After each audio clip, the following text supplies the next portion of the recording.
So when Olivia asked me to do this, I don't think that she dreamed that Steve Polanski and his group and I would basically write almost the same paper. And so what I'm going to do is focus more on, since I'm not a regulator, I get to talk about law and what regulation should be like.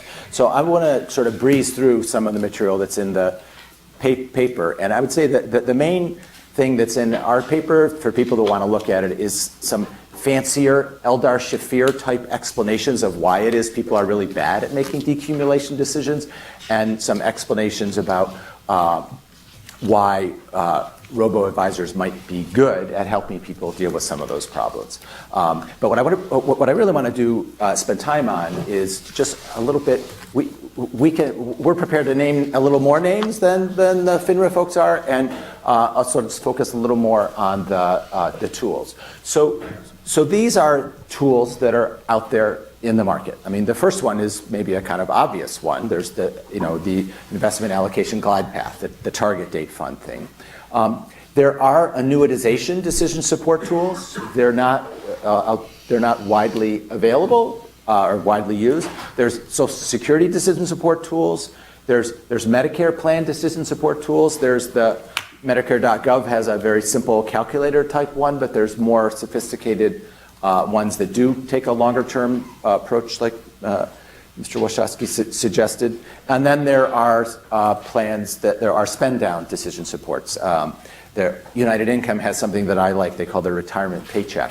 And then there's types of things to optimize the order of withdrawals. And so here's just a little picture of, we went out and looked. We didn't interview people. We just went out and looked at their websites to see what they are. And just moving across. So on the left is the way we decided which plans, which Robos to look at were we looked at United Income and TrueLink because they're focusing on the elder market. Betterment and Wealthfront, everybody's heard of them. They're the biggest independent ones. And then Vanguard and Schwab are the leading hybrid. And I find Fidelity Go super interesting. It's sort of like they have a bunch of, they do with people to make it look kind of like Robos for similar cost. I'm not criticizing. And then there are these services, Income Strategy, Income Discovery, Retire Up, which are software as a service model where they're not selling this as part of their investment advice. They're just selling the service either to advisors. And the basic picture, this is just a different picture of the point that Steve made, which is that people are mostly not doing a lot of decumulation things in the robo context. And we think there's a lot of room to do improvements. Is the right model going to be do it yourself, go online and do it with a website? This comparative success of Betterment and Wealthfront as compared to Vanguard and Schwab suggests that that's probably not what's going to happen. But the idea that there might be, good tools to help people who are helping people seems to me pretty unassailable. And so that then leads us to our. I'm sorry about the formatting here. So this leads us to some. We want to ask, and we're just asking regulatory questions. And we want to ask about two things. One, what's different about automation? And two, what's different about decumulation? And I'm guided in this by a conversation that I had with a staffer at the SEC who's looked about this sort of thing. It's just, robo-advisors, they're just advisors.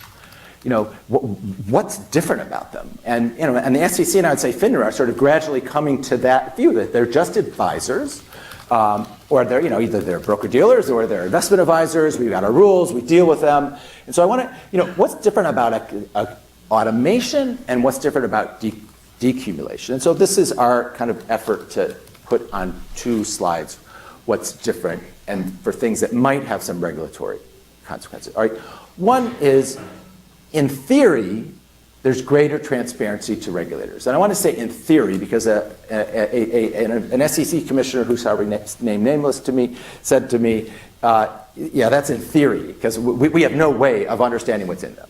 Now, I said to him essentially, well, so you don't have the right staff. Because you can, so in theory, you can know, because what a tool does what it's programmed to do. And so that is good. Secondly, because at least to the extent it's transparent to third parties, that facilitates comparison and tracking by third parties. I mean, we saw there's starting to be some of this, and there will be more. And I personally think the biggest financial services market battle is not even joined, which is who's going to be my home base for my financial information. Wealthfront thinks it's going to be them. USAA thinks it's going to be them. Quicken thinks it's going to be them. It's going to be somebody. And that somebody, and it may be a market sector, but those somebodies are going to know an awful lot about us.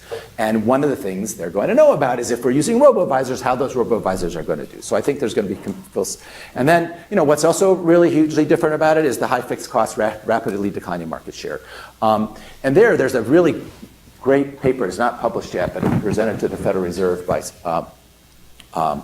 showing, it's a model, but basically making the point that when you've got a high fixed cost, rapidly declining marginal cost product, what you're going to get is massive concentration. And so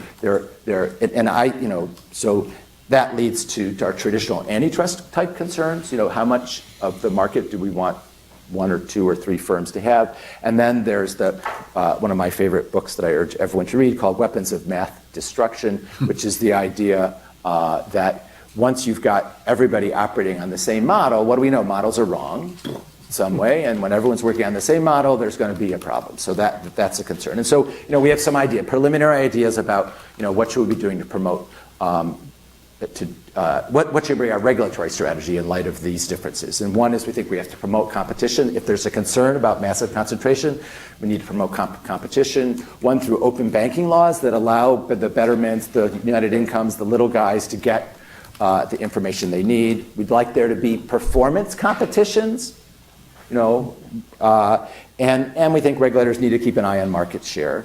We'd like there to be developed, there's standardized disclosure ex ante. What is it that robo-advisors should be telling investors?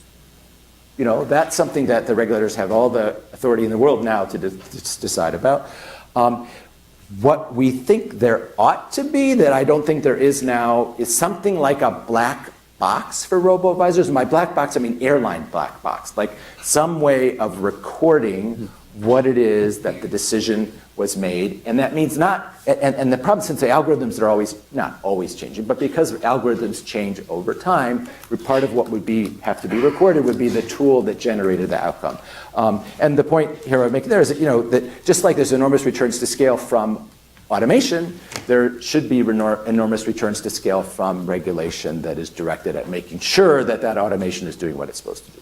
Okay, what's different about decumulation? I'm an insurance guy, and I didn't think about decumulation at all until I started staring it in the face and knew that I was going to write this paper. But I think there's not great compensation incentives. Like assets under management is a great compensation incentive for accumulation. If anything, it supercharges people to get us to save more. But since we're so bad at saving, that would be a nice example of a behavioral of a market incentive overcoming a behavioral bias. Commissions, commissions are good for getting people to be motivated to buy product, but will it be a good annuity? That is a good question. I think there's an argument to be made, and I know that I'm not the first to make this, that we ought to encourage, that annuity commissions are not bad. Given we know that people aren't annuitizing as much as they should, it might, it's a product that probably needs to be sold and it's not bought. And then the other thing that's different about decumulation, this relates to something that a number of people have said, is that since we don't have good optimization strategies, like we don't, the geniuses in the room haven't come up with what it is that we think is really the right thing to do. So whenever there's uncertainty, there's greater possibility, I think, for exploitation. And then another thing about decumulation is in order to provide really good decumulation advice, you need to know about everything that your client has. And the incumbents are resistant to providing open banking. So let me say open banking, open banking, open banking. And I just learned a great fact for anyone that wants to argue for open banking against a big financial institution, which is the compliance software that many large financial institutions use require their employees to basically get all their financial accounts downloaded, which means that these institutions who say that open banking is bad because it's not secure are themselves making their employees do this. So let's just and I guarantee you they're not writing their own code for this. They're using the same third-party vendors that Betterment, Wealthfront, United Income, and others would like to use. So open banking is doable. So you know, what's a regulatory strategy? Obviously, encourage research and development on decumulation strategies. I think, again, promote performance competitions, best practices development. We are so far from a world in which the government or people who want to talk to the government can say this is definitely what the industry should be doing, that it's not even worth talking about it. We're in the gathering information, deciding what works, develop best practices. And I will say I've learned an enormous amount about this from both FINRA and the SEC, which are, you know, they're thinking about this and they're taking it from the right information gathering. Let's not develop a regulatory strategy until we know more about the market context. So with that. So what's the fundamental need? Better decumulation device. Robos are secondary to that. And here's our regulatory strategies.